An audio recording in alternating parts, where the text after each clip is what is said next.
1001 இரவுகள் கதை என்பது கதைக்குள் கதை என்று சென்று கொண்டே இருக்கும். ஆரம்பத்தில் இருந்து தொடர்ந்து பதிவுகளை கேட்டு வந்தால் மட்டுமே கதை உங்களுக்கு புரியும். மன்னர் யுனன் தன் விஜிருக்காக சொல்லும் கதை இது. முன்பு ஒரு காலத்தில் பாரசீக நாட்டை ஒரு அரசர் ஆண்டு வந்தார். அவருக்கு குதிரை சவாரி செய்வது, வேட்டையாடுவது என்றால் கொள்ளை பிரியம். அவரிடம் ஒரு கழுகு ஒன்று இருந்தது. அதனை விட்டு இமைப்பொழுதும் பிரியாதிருந்தார்.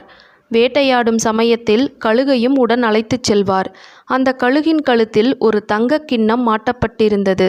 ஒரு தினம் வேட்டையாட தன் மந்திரிகளுடன் மன்னர் குதிரையில் சென்றார். ஒரு பெண் மான் ஒன்று வலையில் விழுந்தது. ஆனால் மான் எப்படியோ வலையை விட்டு தப்பியது. மன்னர் அந்த மானை துரத்தி கொண்டு நெடு தூரம் சென்றார். மானை நெருங்கும் சமயத்தில் மன்னரின் கழுகு பாய்ந்து பிடித்து மானை கால் நகங்களால் அழுத்தியது. மன்னர் பெண்மானை தன் வாளுக்கு இரையாக்கினார். அன்று நல்ல வெயில். மன்னருக்கு ஒரே தாகமாக இருந்தது. மயக்கம் அடையும் நிலையில் இருந்தார். தண்ணீரை தேடி புறப்பட்டார். அச்சமயம் ஒரு பெரிய மரம் ஒன்றினை கண்டார். அதன் தண்டு பகுதியில் தண்ணீர் தாராளமாக சொட்டி கொண்டிருப்பதை பார்த்தார். தன் கழுகின் கழுத்திலிருந்த குட்டி கிண்ணத்தில் நீரை நிரப்பி கழுகிற்கு பருக கொடுத்தார். ஆனால் கழுகு தன் அலகால் கிண்ணத்தை தட்டி கவிழ்த்துவிட்டது. மீண்டும் ஒரு முறை தண்ணீரை நிரப்பி கழுகு முன்பு மன்னர் வைத்தார். இரண்டாம் முறையும் அந்த கிண்ணத்தை கழுகு தட்டிவிட்டது. இதனால் மன்னருக்கு மிகுந்த கோபம் ஏற்பட்டது. மூன்றாவது முறை தண்ணீரை எடுத்து குதிரைக்கு குடிக்க வைத்தார். பந்து போல் பாய்ந்து பறந்து வந்த கழுகு தன் வலிமையான சிறகுகளால் கிண்ணத்தை தட்டிவிட்டது. ஆத்திரம் கொண்ட மன்னர், அற்ப பதரே, நீயும் தண்ணீர் குடிக்க மாட்டேன் என்கிறாய், குதிரைக்கும் கொடுக்கக்கூடாது என்கிறாய் என கோபத்தில் கத்திக்கொண்டே தன் வாளால் கழுகின் 2 சிறகுகளையும் வெட்டிச் சாய்த்தார். ஆனால் பறவை தன் தலையை உயர்த்தி மரத்தையே பார்த்து கொண்டிருந்தது. மன்னரும் மரத்தை உற்று நோக்கினார். அங்கே ஒரு பெரிய பாம்பு மரத்தின் மேல் தண்டின் மீது விடத்தை கக்கிக் கொண்டு இருந்தது.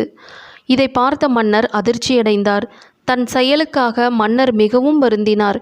குதிரை மீதேறி அரண்மனைக்கு விரைந்தார். கழுகு அதற்குள் கீழே விழுந்து இறந்துவிட்டது. தன் உயிரை காத்த கழுகை கொன்றதற்காக மன்னர் வருத்தத்திலும் வேதனையிலும் வாடினார். இவ்வாறாக மன்னர் யுனன் இந்த கதையை தன் பொறாமை குணம் கொண்ட விஜிருக்கு சொல்லி முடித்தார். ஆனால் பொறாமை குணம் நிறைந்த விஜிர் மருத்துவரை தண்டிக்க வேண்டும் என நினைத்தார். மன்னரிடம், அவர் உங்களை கொல்லப்போவது உறுதி.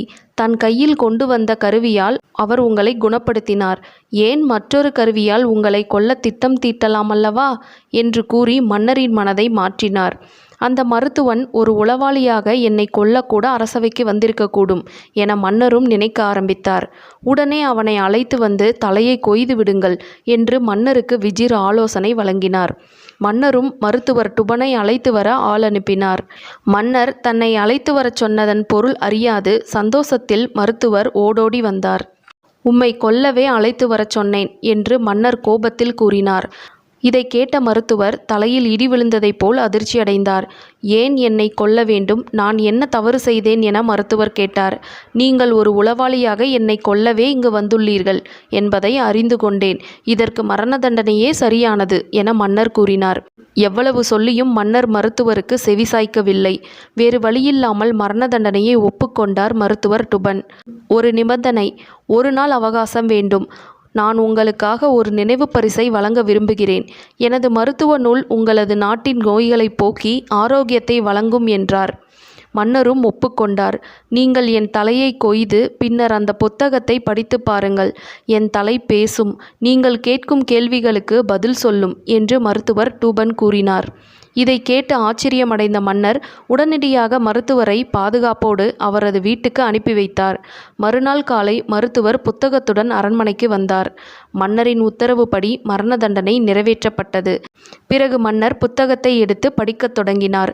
ஒவ்வொரு பக்கமும் ஒன்றோடொன்று ஒட்டி இருப்பதால் தன் விரலால் நாவில் தொட்டு ஈரப்படுத்தி திருப்பி பார்த்தார். ஆனால் எந்த பக்கத்திலும் எந்த குறிப்புகளும் இல்லை. புத்தகத்தில் தடவப்பட்டிருந்த நஞ்சு மன்னரின் உடல் முழுவதும் பரவி மன்னர் சில நொடிகளில் இறந்தார்.